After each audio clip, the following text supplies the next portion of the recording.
이스라엘 민족은 굴곡이 많은 민족입니다. 역사적으로 다윗과 솔로몬 시대를 제외하면 끊임없이 강대국의 침략과 수탈과 통치를 받아온 민족입니다. 여러분들이 잘 알고 있는 이집트, 아수르, 바벨론, 그리고 페르시아, 그리스, 로마 같은 나라에 끊임없이 침략을 당했고 끊임없이 수탈을 당해왔습니다.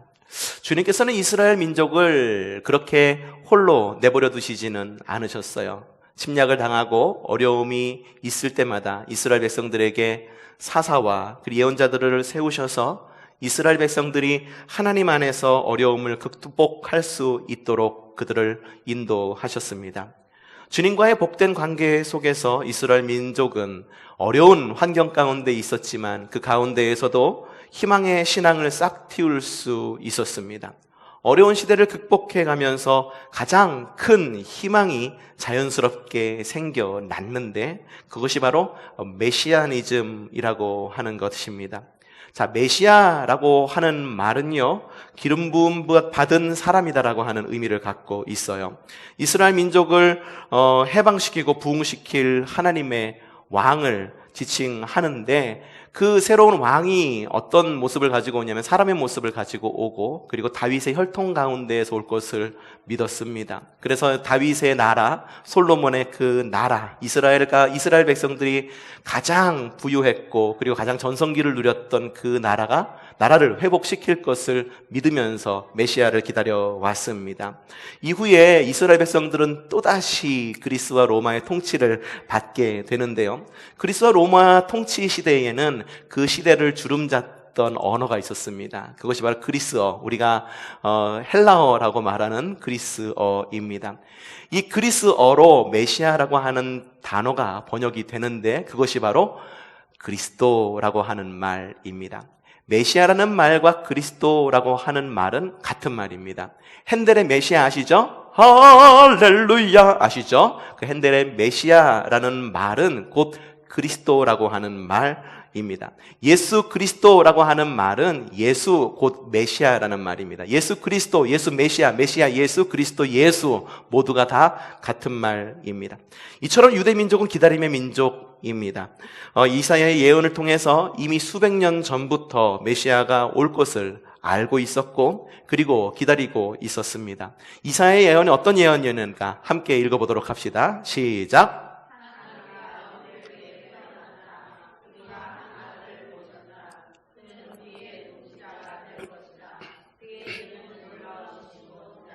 전능하신 하나님, 영존하시는 아버지, 평화의 왕이라고 불릴 것이다. 그의 왕권은 점점 더 커지고 나라의 평화도 그가 왕국 위에 앉아서 영원히 굳게 세울 것이다.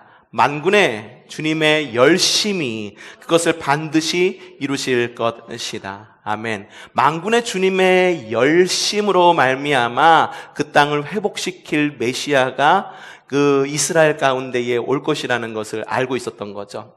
그렇기 때문에 이스라엘 백성들은 메시아가 올 것을 기다렸습니다. 유대인은 기다림의 도 같은 민족들입니다. 유대인은 기다림의 도 같은 사람들입니다. 그리고 그들에게 진짜 메시아가 오시는데 그분의 이름이 누군지 아십니까? 바로 예수님이십니다. 예수 그리스도이십니다. 정말 오랫동안 기다려왔습니다. 메시아가 오기를 정말 오랫동안 기다려왔습니다. 하지만 그런데 기다리는 동안에 지켜야 할 것들이 많이 생겨났습니다. 전통과 성전과 율법을 기초로 견고하게 구성된 사회 조직이 있었습니다. 당시의 이스라엘은요, 제사장과 대제사장을 중심으로 종교 사회가 견고하게 세워져 있었고 바리새인과 사두개인과 서기관을 중심으로 정치 사회가 굉장히 견고하게 잘 구성되어 있었습니다.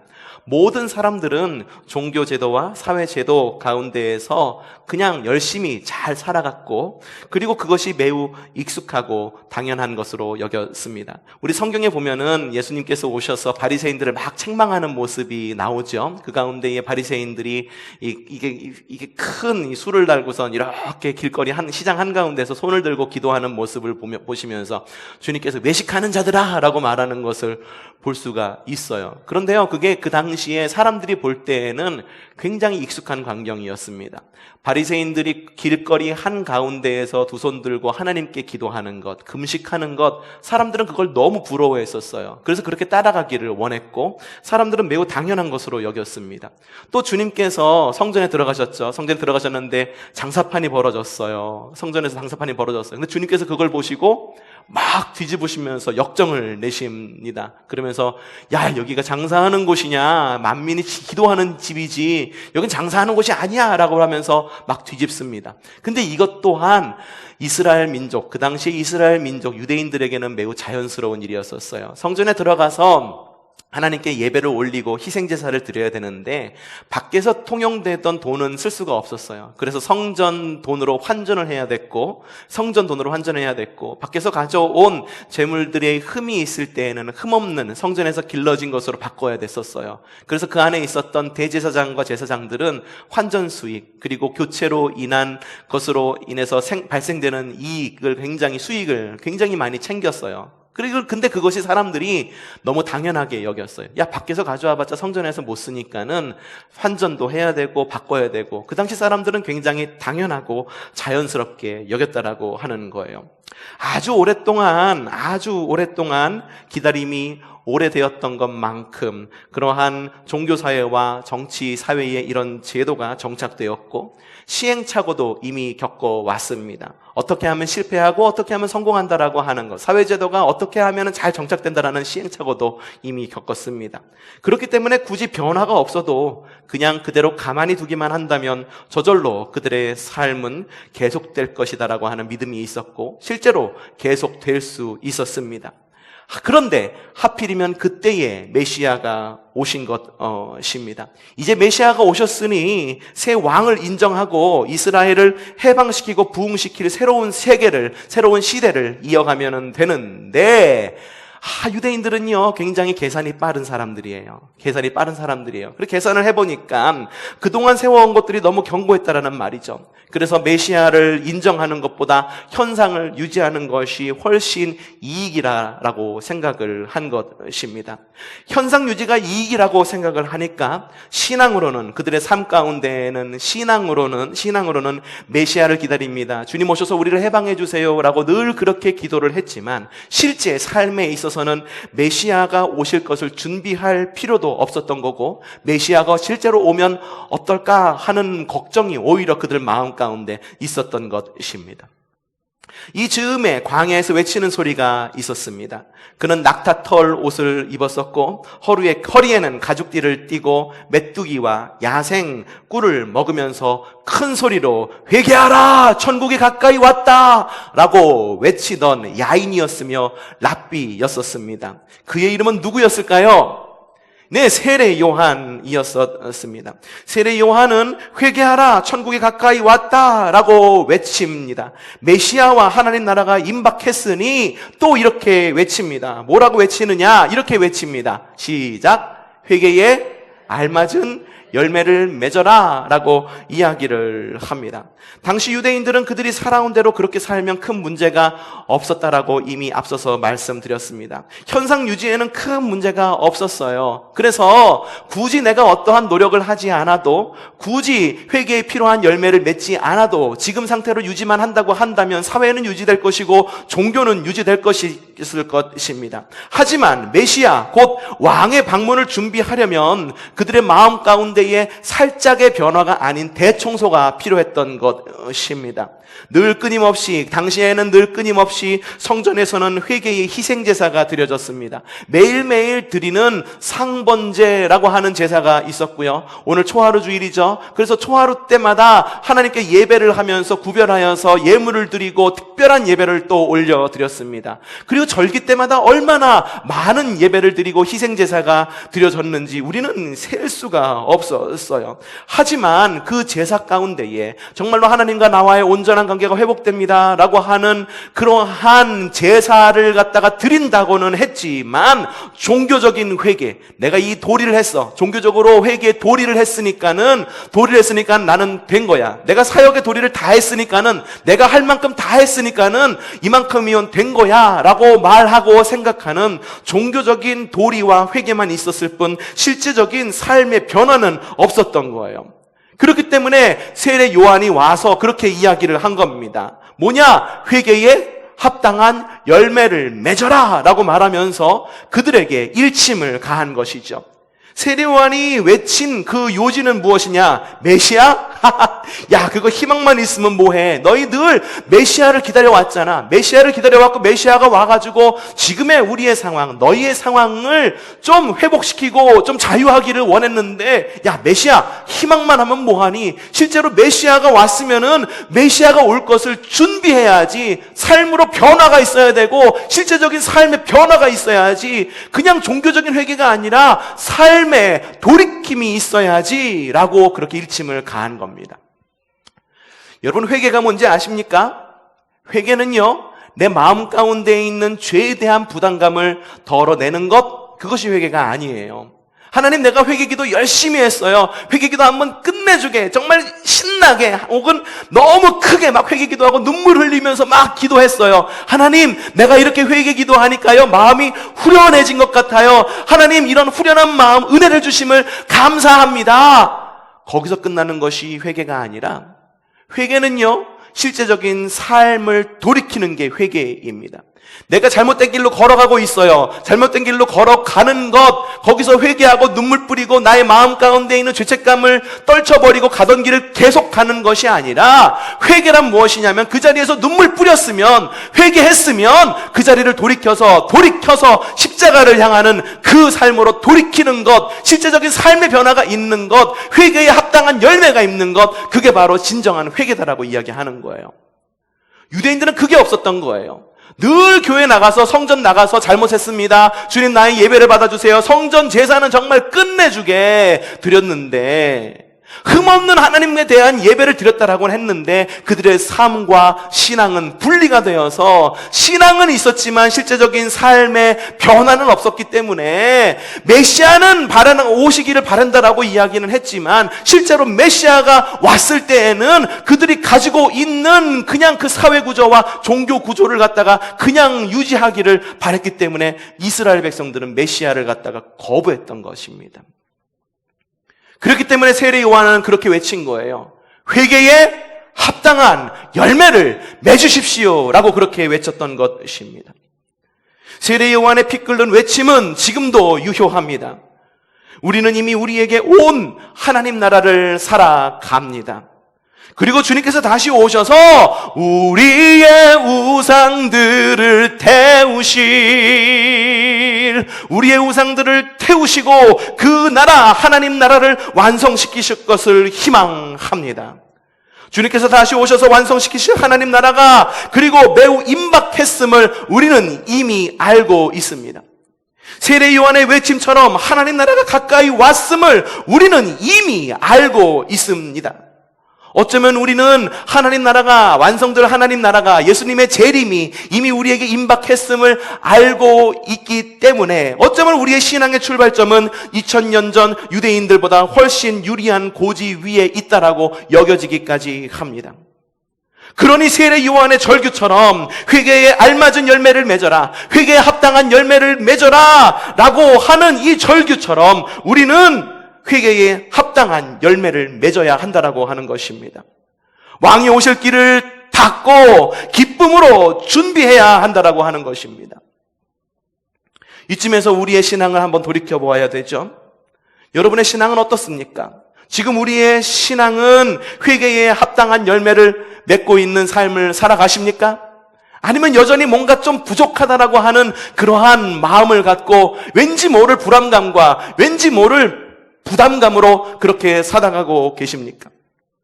우리는요, 옛적부터 우리의 신앙은 그래요. 뭐냐면 구원의 확신을 자꾸 심어주는 그런 믿음이 있었어요. 여러분 구원 받으셨습니까? 여러분 구원 받으셨어요? 여러분 확실한 구원의 확신이 있으십니까? 오늘 돌아가신다고 해도 하나님 나라에 갈 것임을 여러분은 믿으십니까? 맞아요. 우리는 그런 구원의 확신이 우리의 마음 가운데 있었습니다. 그리고 우리가 이전부터 배워오고 우리의 신앙 가운데 심겨진 것은 뭐냐 하면 우리는 죽어서 하나님 나라 간다라고 하는 신앙이 우리 안에 있었어요. 그런데 너무 확고한 그 믿음으로 인하여 스스로 자아도취되어 있었어요. 야, 그래. 내가 구원받아서 하나님 나라 갈 거야. 성도들에게 묻습니다. 구원이 뭡니까? 구원받아서 천국 가는 겁니다. 천국 가면 뭐가 좋습니까? 하나님과 함께 해요.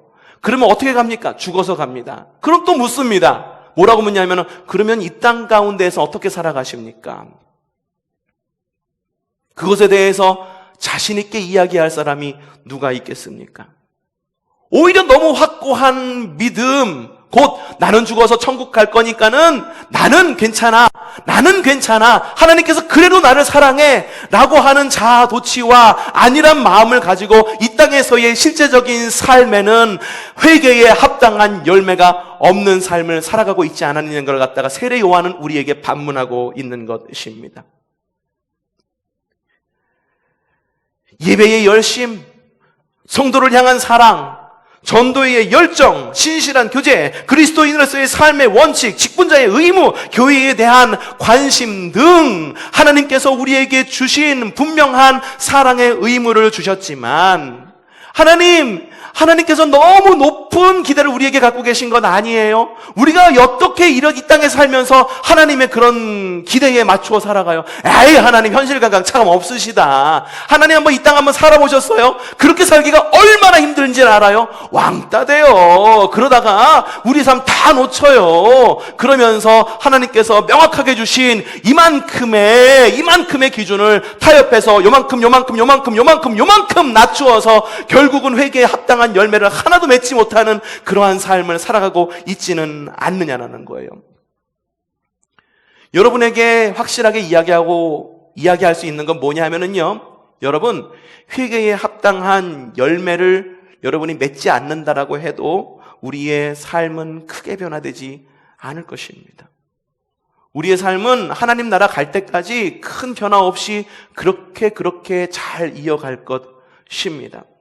그렇다면 우리에게 질문을 해봐요.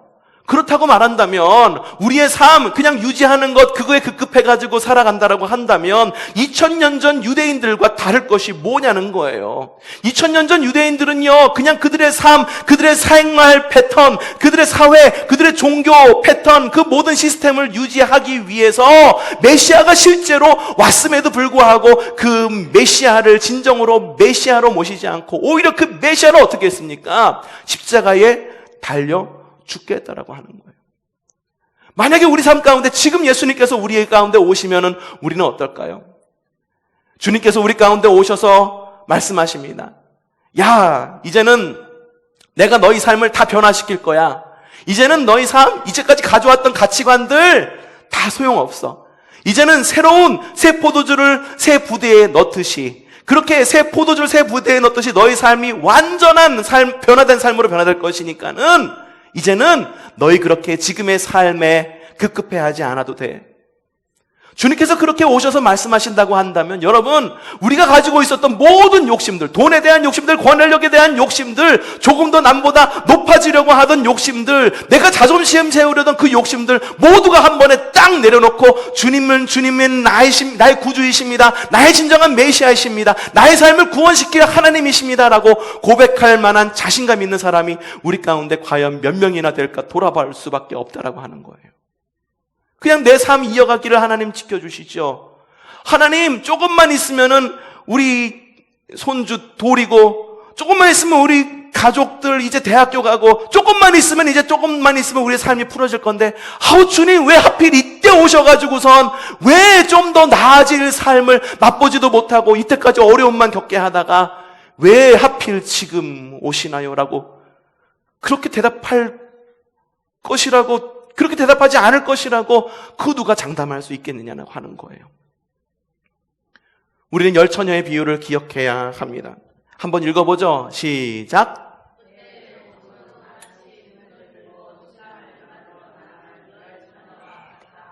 네, 맞습니다. 열처녀와 같다라고 말한 것이 무엇이 같다라고 하는 겁니까? 천국은 말하는 거예요. 천국은 뭡니까? 하나님의 나라예요. 하나님의 나라는 무엇과 같다? 열처녀와 같다라고 이야기를 하는 거예요. 이 이야기 너무 잘 알고 계시잖아요. 신랑이 신랑을 맞으러 간 열처녀가 있었어요. 근데 5처녀와 5처녀가 있었었는데 신랑을 맞이하려면 신랑이 밤에 오니까는 이 등에 기름을 가득 채워야 됐습니다. 근데 신랑이 언제 올지 모르는 거예요. 5처녀는 그냥 때 되면은 신랑이 오겠지라고 막연한 기대를 갖고 기다립니다. 하지만 5처녀는 신랑이 혹시 늦게 올지도 몰라라고 해서 뭘 준비합니까? 여분의 기름을 준비합니다. 근데 아니나 다를까 신랑이 오시는 게 점점 늦어지는 거예요. 기름을 준비하지 못한 처녀는 마음에 조바심을 느낍니다. 하지만 기름을 준비한 처녀는 어떻습니까? 넉넉하게 신랑이 오는 것을 맞이할 수 있었다라고 하는 거죠. 여러분, 이 이야기에서 말하는 것이 뭔지 아십니까? 하나님 나라는요, 준비한 자의 것이다라고 하는 거예요. 막연히 하나님 나라가 올 때 되면 오겠지라고 기다리는 자의 것이 아니라, 그렇게 기다리다가 갑자기 당황해서 주님을 맞이하는 자의 것이 아니라, 하나님 나라가 나의 안에서 오셔갖고서 내가 지금 하나님 나라를 살고 있듯이 예수님께서 다시 이 땅 가운데 오셔서 우리 안에서 누리게 하신 그 하나님 나라를 완성할 것을 기다리고 뿐만 아니라 준비하는 자의 것이다라고 하는 거예요. 곧 회개에 합당한 열매를 맺는 자의 것이 바로 하나님의 나라라고 하는 것을 이야기하고 있는 것입니다. 우리의 구원이, 구원이 하나님 나라를 살아가며 성숙되어가는 우리의 구원이 완성될 하나님 나라에서 완성될 우리의 구원이 복이 되기를 원하십니까? 그렇다면 우리는 준비해야 합니다. 아기를 잉태한 가족이 태교로 아기의 탄생을 기다리고 준비하듯, 수능을 본 수험생이 곧 현실이 될 대학생활 혹은 재수생활을 준비하듯, 은퇴를 앞둔 부부가 재정과 관계를 정비함으로 노년의 삶을 기다리고 준비하듯, 우리도 하나님 나라가 우리 가운데 오실 것을, 메시아가 우리 가운데 오실 것을, 그리스도께서 우리 가운데 오셔서 하나님 나라를 완성할 것을 준비해야 합니다. 준비되지 않은 기다림의 끝에는 혼돈과 황당함 그것만이 기다릴 뿐입니다. 여러분, 세상 사람들도 준비해야 된다는 것을 잘 알고 있어요. 선전하잖아요. 행복한 노년을 원하십니까? 샤라랄랄랄라 말하면서 노년 적금을 드십시오. 많은 이자를 쳐드립니다. 얼마나 광고를 많이 합니까? 자녀들 보세요. 다음 학년으로 넘어갑니까? 다음 학년으로 넘어가요? 아이고, 어머니 그냥 계시면 안 돼요. 아이가 선행학습을 해야죠. 1학년에서 2학년으로 넘어가면 얼마나 이 수학이 어려워지는데요. 선행학습해야 돼요. 준비해야 돼요. 아이를 가진 부모 너무 잘 알고 있어요. 아이가 건강하게 자라기 원해요? 그러면은요, 엽산도 먹어야 되고요, 아이의 태교를 위해 가지고선 좋은 말만 하고요, 좋은 환경 가운데 있고요, 먹고 싶은 거, 듣고 싶은 거, 좋은 것만 먹고 좋은 것만 들어야 돼요, 어머니. 세상 사람들도요, 준비해야 된다는 것을 너무나도 잘 알고 있어요. 그런데 우리가 준비하는 것은요, 단순히 세상 사람들이 준비하는 그것만 준비하는 것이 아니라 그 이상의 것을 준비하는 사람들이라고 하는 거예요. 노후를 준비하는데 세상 사람들은 돈 준비하면 된다고 합니다. 적금 열심히 부어요. 그런데 우리는요, 노후를 준비할 때 적금만 열심히 부를 뿐만 아니라 노후 이후에 우리가 어떻게 신앙생활할 것이고, 은퇴 이후에 우리가 어떻게 하나님을 뵈면서 살아갈 것인지 그것을 준비해야 된다고 하는 거예요. 우리가 아이를 낳는다고 했을 때 과연 이 아이가 우리의 가족 안에서 어떻게 주님 안에서 잘 자라날 수 있을 것인지 그것을 준비해야 된다고 하는 거예요. 아이가 학년이 올라갈 때마다 선행학습으로 아이가 공부를 잘할 것만 준비하는 것이 아니라, 어떻게 하면 우리 아이가 신앙의 유산을 잘 물려받을 수 있을지, 이제 한 살 한 살 먹어가고 이제 곧 사춘기가 맞이할 텐데 그 사춘기를 어떻게 주님 안에서 잘 맞이할 수 있게 할 것인지, 바로 그것을 준비해야 된다라고 하는 거예요. 세상 사람들도 다 하는 준비. 왜 우리만 준비하지 않고 회개에 합당한 열매를 맺지 않고 있느냐라고 하는 거예요. 그러니 우리는 준비해야 됩니다. 오늘부터 시작된 대린절을 맞이하여 그리스도의 탄생을 준비해야 합니다. 그러니 우리는 준비해야 합니다. 완성될 하나님 나라를 준비해야 합니다. 그러니 우리는 준비해야 됩니다. 이제 곧 현실로 다가올 2020년을 준비하는 것, 그건 너무 당연한 거예요. 2020년만 준비할 것입니까? 2021년, 2022년, 2023년을 훨씬 더 이후에, 우리 초성교회의 50년 이후의 모습을 지금 이 시간 우리가 구별하고 준비해야 된다라고 하는 거예요. 훨씬 더 이후의 미래를 우리는 준비할 수 있는 지혜가 우리 가운데 있어야 된다라고 하는 것입니다. 여러분은 잘 준비하고 계십니까? 여러분의 미래를 잘 준비하고 계십니까?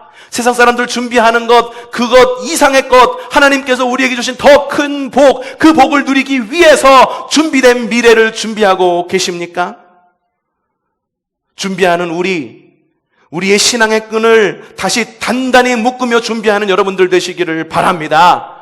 주님의 날, 주일을 결사성수할 것을 결심하는 여러분들 되시기를 바랍니다. 자유로 주어졌던 신앙의 의무를 다시 동요매는 여러분들 되시기를 바랍니다. 지난해 우리 속회와 선교회에 주어진 새 가족을 돌보고 서로 교제하여서 그들이 우리의 신앙을 이어갈 수 있도록 그들을 우리 교회의 한 가운데로 끌어들일 수 있는 그러한 성숙한 믿음이 있기를 바랍니다. 그래서 하나님을 기쁘시게 사람을 복되게 하는 준비된 성도와 교회가 되기를 바랍니다. 무엇보다도 다시 오실 주님께서 언제 오시던, 지금 당장 오시던, 예배 이후에 오시던, 내일 오시던, 모레 오시던, 언제 오시든지 주님께서 오실 때 우리가 당황하지 않도록 미리 회개에 합당한 열매들을 준비하여 우리의 기다림의 끝이 혼돈이 아닌 복이 되기를 바랍니다. 준비된 기다림은 복이 됩니다. 준비되지 않은 기다림은요, 혼돈일 뿐입니다. 잘 준비합시다. 주님의 오심을 준비합시다. 주님의 다시 오심을 준비합시다. 우리 교회의 앞으로의 1년뿐만 아니라 2년 뒤, 3년 뒤, 5년 뒤, 10년 뒤를 미리 준비하기를 바랍니다. 함께 준비하여서, 그리하여서 우리의 미래가 복이 되기를, 여러분의 삶이 복이 되기를, 우리 교회의 미래가 복이 되기를 주님의 이름으로 축복합니다. 기도합시다. 내가 주께